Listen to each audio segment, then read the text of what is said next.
Bonjour à tous, je vais vous parler aujourd'hui de motricité de l'enfant. La motricité, c'est l'ensemble des fonctions qui assurent les mouvements. Concernant l'enfant, ça va être donc la façon dont l'enfant apprend à se déplacer et à gagner surtout en autonomie. Donc il y a différents types de motricité, il y en a deux principalement. La motricité globale, qui est la motricité corporelle, et la motricité fine. Après, il y a aussi des motricités un peu plus spécifiques, telles que la motricité labiale, les lèvres, oculaire, les yeux, et ainsi de suite. Alors, la motricité globale, c'est donc tout ce qui comprend les mouvements tels que marcher, ramper, se retourner, sauter, courir, etc. C'est le développement de l'ensemble des gestes moteurs de l'enfant qui vont lui permettre de gagner en aisance avec son corps et surtout en autonomie. Par exemple, l'enfant va apprendre à se retourner, il va apprendre à marcher à quatre pattes, il va apprendre à toucher ses pieds avec ses mains, et ainsi de suite. Chacun de ces gestes ou de ces positions va dépendre de deux facteurs pour l'apprentissage. Tout d'abord, le développement neurobiologique de l'enfant, c'est-à-dire sa maturation cérébrale et ses capacités perceptives et cognitives. Et enfin, son environnement et les stimulations qu'il reçoit. C'est pour ça qu'entre deux enfants du même âge, il peut y avoir une grande différence de l'étape de développement. Certains enfants vont apprendre à marcher à 10 mois, d'autres vont apprendre à 18 mois. C'est tout à fait normal. Il ne faut pas s'inquiéter si votre enfant ne marche pas encore à 16 mois. Alors parlons maintenant donc des différents stades de développement. Pour cela, je vous ai mis une image du livre De la naissance au premier pas de Michel Forestier. Un ouvrage que je vous recommande vivement. L'enfant, dans un premier temps, va être posé sur le dos.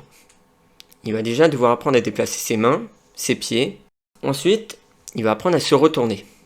D'abord sur un côté, puis l'autre. Il va mettre toutes les stratégies en place qu'il a besoin. Et enfin, à force d'essayer de se retourner, il va finir à plat ventre. Ensuite, l'enfant va apprendre à ramper. Là, il va pouvoir lever la tête et donc découvrir la verticalité. Il va se redresser à quatre pattes.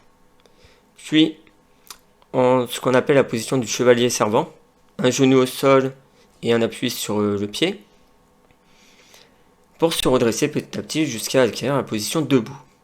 Debout sans appui avec appui dans le premier temps, et enfin debout sans appui. Et c'est à partir de cette position que petit à petit, il acquérera la marche. La motricité fine, ça correspond à l'ensemble des mouvements précis, coordonnés et contrôlés des mains et des doigts, dans le but d'accomplir un geste volontaire. Par exemple, ça peut être attraper un objet, ça peut être le manipuler, le retourner, ça peut être aussi pousser un objet ou utiliser un outil. Alors globalement, il y a 7 composantes de la motricité fine, donc 7 parties intéressantes qui sont l'approche. L'approche, ça va être de la façon dont l'enfant prépare sa main et son bras pour se rapprocher de l'objet et pouvoir l'atteindre. L'approche va donc se faire avec le suivi visuel et la coordination oculomotrice, c'est-à-dire coordonner les mouvements du corps avec sa vision. Ensuite, il y a la deuxième composante, c'est l'appréhension, l'action d'attraper l'objet, de le tenir en main. Ensuite, on a le transport, le fait de garder en main l'objet pour le déplacer. Ensuite, nous avons la manipulation de l'objet dans la main, le tourner, le déplacer, le passer entre les doigts, ou encore appuyer sur l'objet. Nous avons le relâchement volontaire. C'est l'action volontaire et donc consciente de lâcher l'objet ou de le poser à un endroit précis. Alors plus ou moins précis en fonction de l'âge de l'enfant. Mais en tout cas, c'est l'action de je décide de lâcher l'objet que j'ai dans les mains. Il ne m'échappe pas des mains. Ensuite, nous avons ce qu'on appelle la coordination bimanuelle. Là, c'est l'action d'utiliser ses deux mains pour une même action.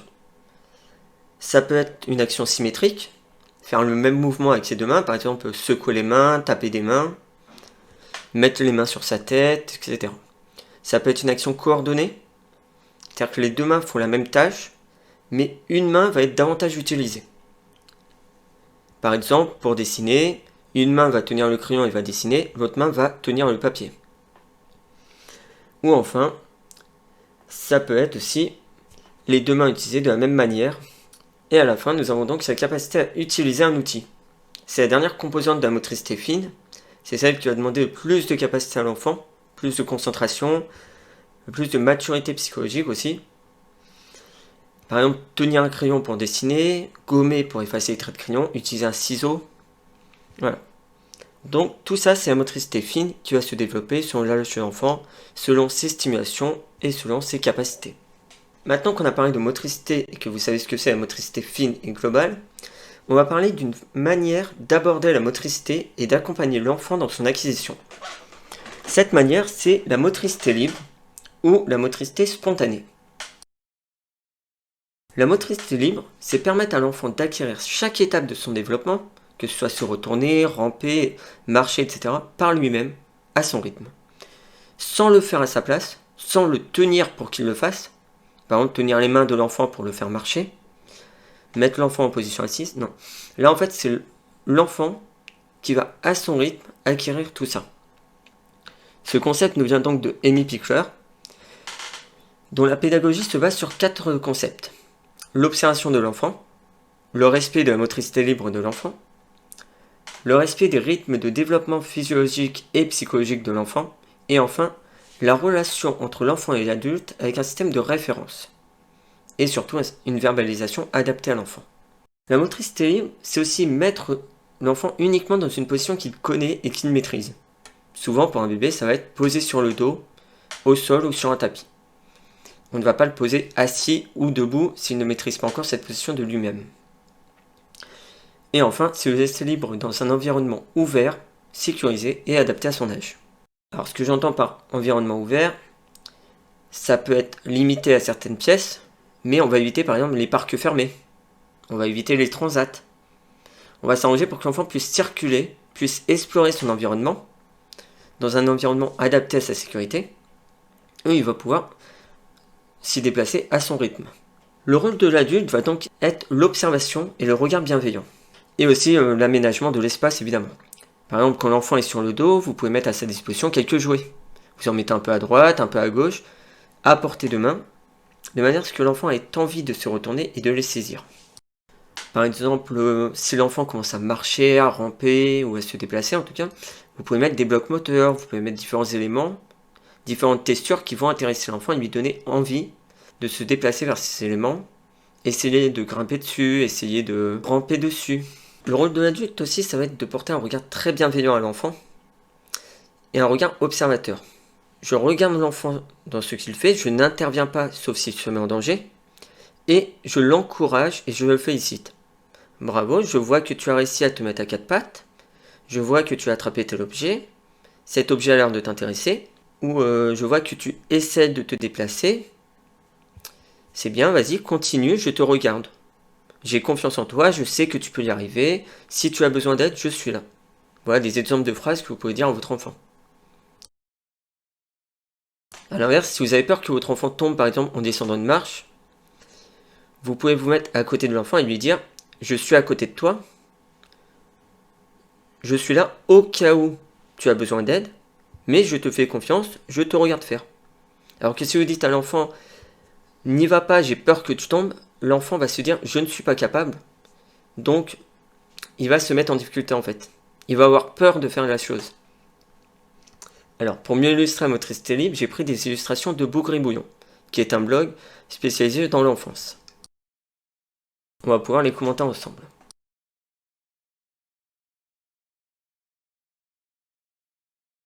Donc là, par exemple, je vais vous zoomer. En gris, vous voyez un enfant dans son transat. Posture passive, l'enfant ne peut pas bouger, il ne peut pas se déplacer à sa guise. Si un objet l'intéresse au sol, il ne pourra pas y aller, et il ne peut surtout pas se retourner. A l'inverse, l'enfant sur le tapis peut tourner la tête, peut agiter ses bras, peut essayer de se retourner, et s'il en est capable, il peut aussi essayer de ramper ailleurs.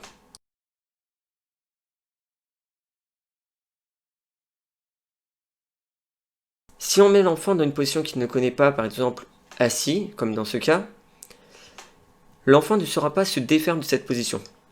Il ne sera pas forcément confortable, et s'il a envie d'en bouger, il risque de tomber. Alors que si l'enfant prend une position de lui-même, comme par exemple se retourner pour ramper, il saura se re-retourner sur le dos. Ou en tout cas, il saura vous demander de l'aide. Alors cette illustration concerne principalement la marche. Si vous tenez un enfant sous les bras ou par les bras, sa posture ne va pas être naturelle. Ses jambes vont être tendues, il va marcher sur la pointe des pieds et il ne va pas se sentir en confiance. Il ne va pas apprendre à marcher. Il réussira à faire quelques pas par réflexe. Vous aurez l'impression que vous lui avez appris à marcher, mais en réalité vous le mettez en difficulté pour la suite. Alors que là, vous voyez par exemple un enfant en qui on a confiance, il va petit à petit essayer d'explorer son environnement et surtout d'utiliser cet environnement pour acquérir de la marche. Enfin, acquérir de l'autonomie et de l'aisance.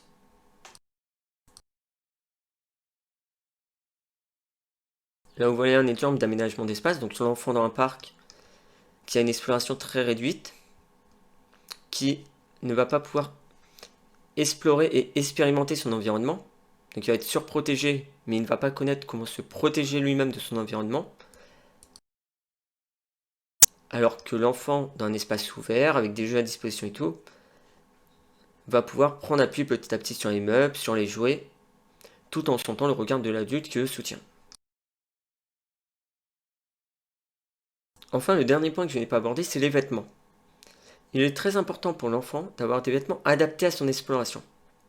En effet, des vêtements serrés comme une chemise, un jean, un pantalon un peu serré et tout, ou des bottes, vont limiter l'enfant dans ses mouvements, ce qui va être frustrant pour lui, mais aussi ça va le mettre en difficulté. Il peut perdre sa confiance en lui, ça peut freiner son développement moteur, et à force d'être frustré, il peut abandonner. En fait, il peut se dire je n'y arrive pas, c'est trop difficile. Alors que si vous mettez des bodys, des vêtements confortables, des vêtements souples, l'enfant pourra se déplacer tout à fait à sa guise.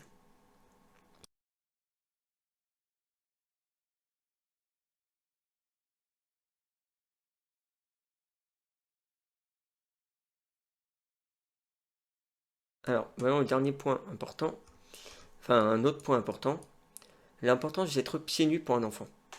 L'enfant, quand il va explorer son environnement, il va le toucher, il va sentir son environnement, s'il y a des petites bosses, si c'est plutôt rugueux, si c'est lisse, si ça glisse, si c'est mou. Pour ça, l'enfant a besoin d'être pieds nus.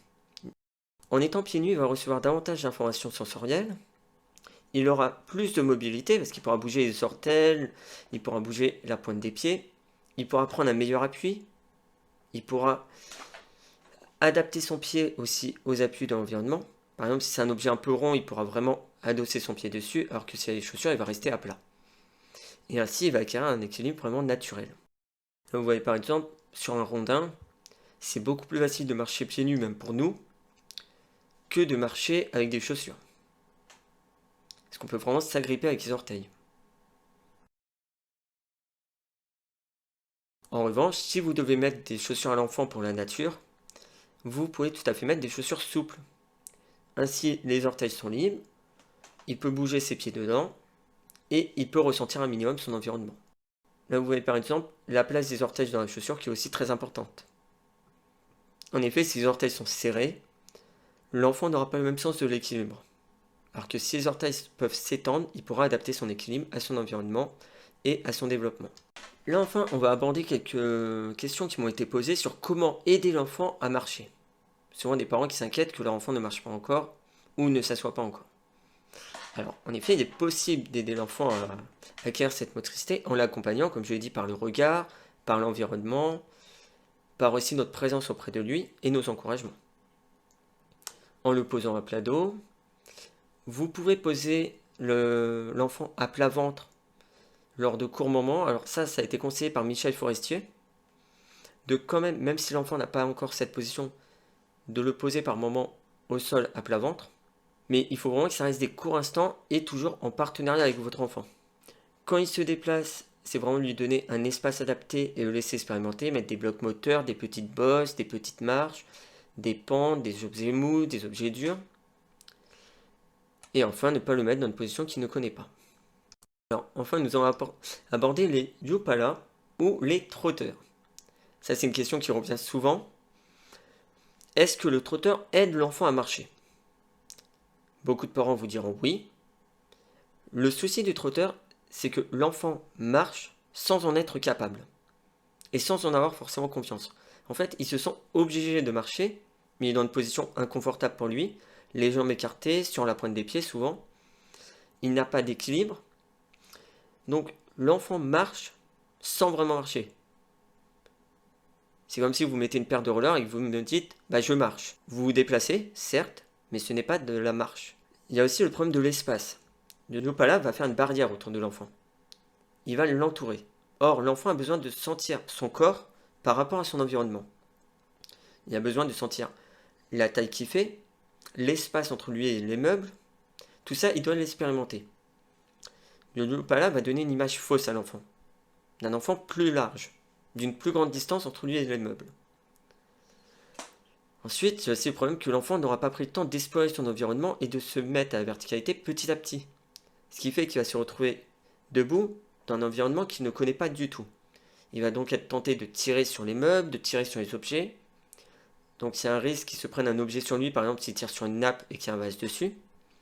Il y a un risque qu'il se cogne dans un meuble parce qu'il n'a pas conscience de sa taille. Par exemple, s'il y a un tiroir ouvert et que l'enfant ne passe pas en dessous, il peut se cogner la tête. Et enfin, il y a aussi le risque de chute, par exemple dans des escaliers. Alors, il y a aussi ce risque si l'enfant marche de lui-même, mais un enfant qui chute dans les escaliers de lui-même aura le réflexe de protéger sa tête du mieux qu'il peut. C'est-à-dire que le corps aura le réflexe de se mettre ses mains en avant ou les bras, ou de se tourner pour essayer de ralentir la chute. Dans le cas d'un Yopala, le bébé n'a aucune faculté pour se protéger. Il ne peut rien faire, il va se laisser tomber. Et souvent, à cause du poids du Yopala, c'est la tête de l'enfant qui va heurter les marches en premier, ce qui peut être évidemment catastrophique. Donc c'est pour ça que maintenant, beaucoup de professionnels recommandent de ne pas utiliser le Yopala. En ce qui concerne les objets pousseurs, donc par exemple, il y a les chariots que l'enfant peut pousser, ou s'agripper dessus, c'est différent. C'est une action qui est enclenchée par l'enfant, par choix, et une action que l'enfant va expérimenter. Dans un premier temps, il va essayer de s'y agripper, il va voir que ce n'est pas stable, donc il va devoir adapter sa manière de s'y agripper, de se redresser et de s'équilibrer. Dans un second temps, quand il va marcher, il va le pousser, ce qui va être un appui pour lui, mais un appui mobile. Donc le pousseur peut être un objet utile ou un objet en tout cas encourageant pour l'enfant. Il faut bien faire la distinction entre Yopala, une action passive où l'enfant est enfermé, et le pousseur, un jouet que l'enfant peut expérimenter, se redresser dessus, peut pousser. Par contre, pour ça, il faut que le pousseur soit quelque chose de simple. Un chariot avec, par exemple, de la place pour mettre 2-3 jouets, c'est parfait. Donc là, dans cette introduction, j'ai donc fait le tour de ce qui était la motricité globale, la motricité fine, et enfin la motricité libre. Si vous voulez plus d'informations, je mettrai plusieurs liens en description, mais je vous conseille notamment donc, le livre de la naissance au premier pas de Michel Forestier, le site bougribouillon.fr, toute la pédagogie Loxy de Amy Pickler, dont je parlerai dans une future vidéo, et enfin l'émission La Maison des Maternelles, que vous pouvez retrouver sur YouTube, et qui aborde beaucoup de principes de la petite enfance, dont une émission sur la motricité libre. Vous avez le lien Discord pour nous rejoindre. Alors que vous soyez parents, professionnels ou juste curieux, vous pouvez venir participer avec plaisir.